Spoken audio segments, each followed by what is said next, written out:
ஒரு காட்டின் நடுவே பல நாட்களாக கண்களை மூடி தவம் செய்து கொண்டிருந்தார் ஒரு சாது.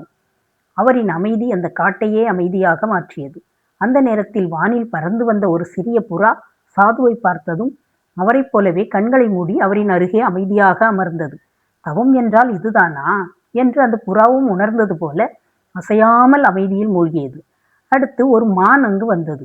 அது புறாவையும் சாதுவையும் பார்த்து எவ்வளவு அமைதியாக இருக்கிறார்கள் என்று அதுவும் அமர்ந்து அமைதியாக கண்களை மூடி இருந்தது.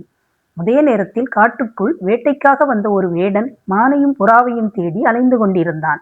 சாதுவின் அருகே புறாவும் மானும் அசையாமல் இருப்பதை பார்த்த வேடன், இவ்வளவு அமைதி, இதற்கு காரணம் என்ன என்று ஆச்சரியப்பட்டான். அம்பையும் வில்லையும் கீழே வைத்த வேடன் அவனும் சாதுவைப் போலவே கண்களை மூடி தவத்தில் அமர்ந்தான். பல நாட்கள் கடந்தன. சாதுவின் உண்மையான தவத்தால் மகிழ்ந்த கடவுள் அங்கே அருள் வழங்க வந்தார். சாதுவின் அருகில் புறா, மான், வேடன் மூவரும் தவம் செய்தை பார்த்த கடவுள் உண்மையை சோதிக்க நினைத்தார்.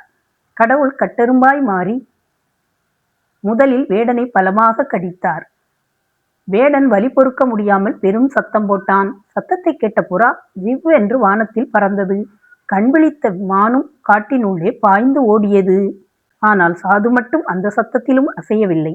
அப்போதுதான் கடவுள் உணர்ந்தார், உண்மையான தவம் வெளிப்படையானதல்ல, உள்ளார்ந்த அமைதி.